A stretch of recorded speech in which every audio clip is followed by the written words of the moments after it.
Speaker Ryan, Leader McConnell, Leader Schumer, Leader Pelosi, members of Congress, distinguished guests, but most of all,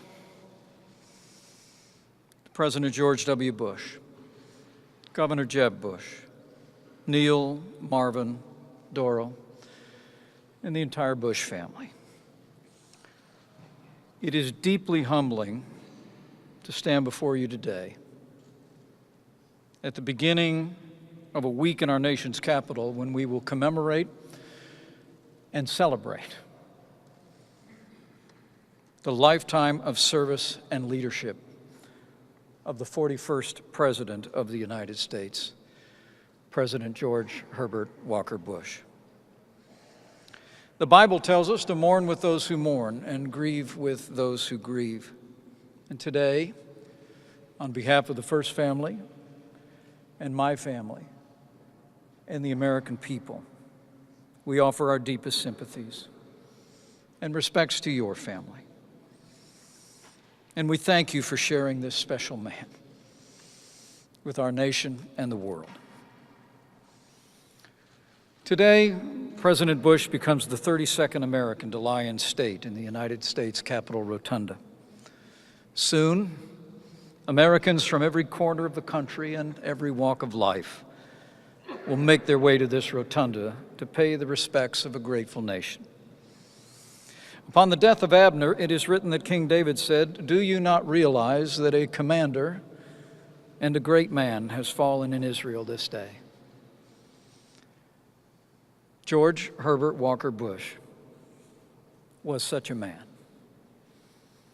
While he was known as the quiet man, it was not for lack of nerve or daring, for in all of his 94 years, President Bush never lost his love of adventure, and he never failed to answer the call to serve his country.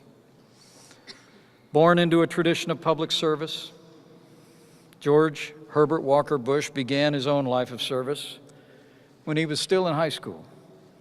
After the Japanese attacked Pearl Harbor in December of 1941, he wanted to do his part, so he enlisted in the United States Navy on his 18th birthday. On receiving his wings, he became the nation's youngest naval aviator and was sent to the South Pacific, where his story almost ended.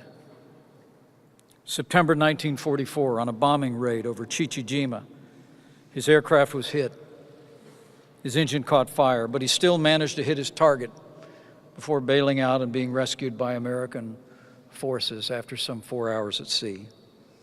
All told, he flew 58 combat missions, and for his bravery under fire, he earned the Distinguished Flying Cross, which would have been enough honor for any American life. But George Herbert Walker Bush was just getting started. After he came home, he staked his claim to a booming post-war America by making a name for himself in the oil business. For 4 years, he walked these halls as a congressman from Houston. President Nixon took notice of the young Texan and asked him to be our ambassador to the United Nations. He led our party during a tumultuous time for the presidency, and after earning the respect of another president, he did the work of a diplomat as the first United States envoy to China and led the CIA. And then, for 8 years, George Herbert Walker Bush served as the 43rd Vice President of the United States. I'm told as he was preparing to become Vice President, he once joked about the job, saying that there was, quote, "nothing substantive to do at all."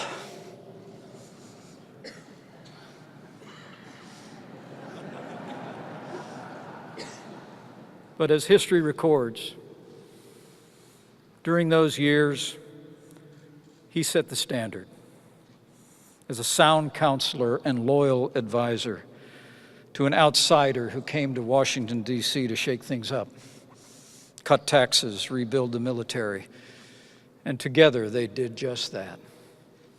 And then, in 1988, he made history again, when George Herbert Walker Bush was elected in a landslide as the 41st President of the United States of America, becoming the first sitting Vice President to win the presidency in more than 150 years of our history.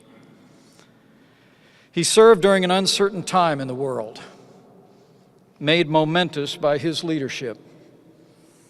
President Bush oversaw the fall of the Soviet Union, the crumbling of the Berlin Wall, and under his leadership, America won the Cold War.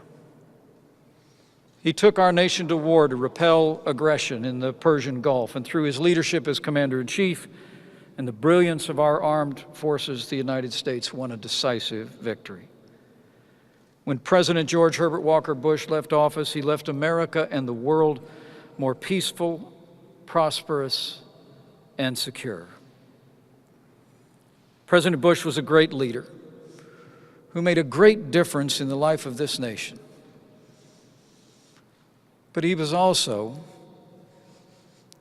just a good man who was devoted to his wife, his family, and his friends. I was lucky enough to meet him in 1988 when he was vice president, and I was a 29-year-old just getting started in politics. Then, as always, I was struck by his approachability. There was a kindness about the man that was evident to everyone who ever met him.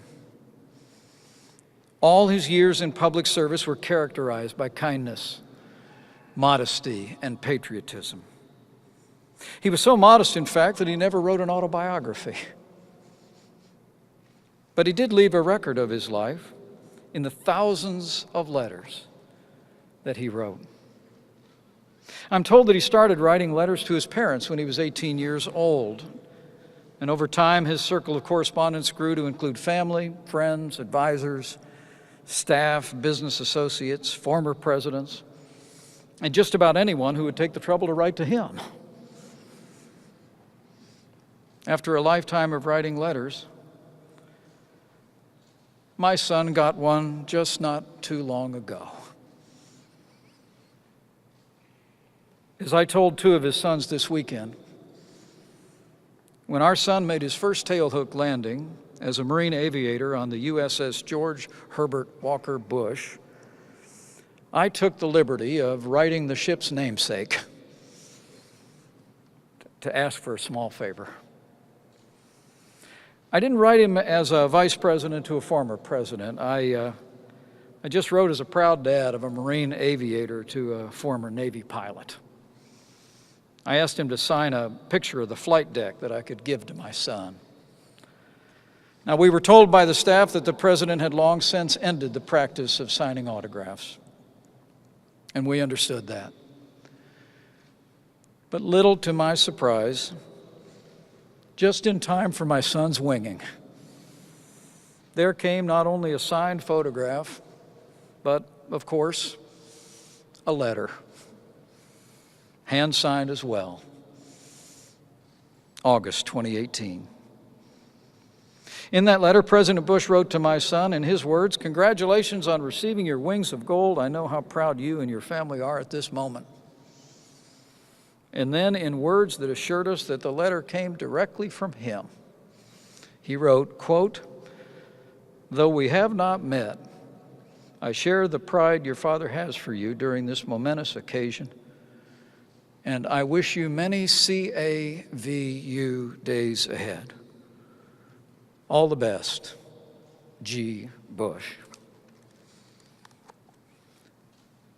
I would come to learn that that acronym, CAVU for short, is a term Navy pilots have used since World War II. It stands for Ceiling and Visibility Unlimited. President Bush described CAVU, in his words, as the kind of weather we Navy pilots wanted when we were to fly off our carrier in the Pacific. And he once wrote a letter to his children saying that CAVU, in his words, describes my own life as it's been over the years and as it is right now. Ceiling and visibility unlimited. You know, that may well describe the essence of this man. And it may well have been his vision. the vision he had for his life, for his children, his children's children, and his country. No barriers, no boundaries, no limits. So we mourn with those who mourn and grieve with those who grieve.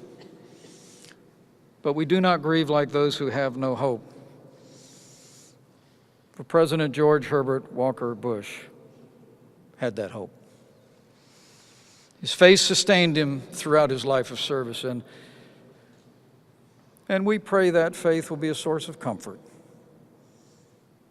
for all those who mourn the loss of this good man and great American. President George Herbert Walker Bush loved his family, and he served his country.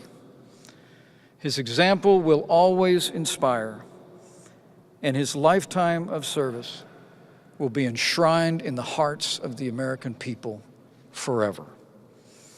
May God bless the memory of George Herbert Walker Bush.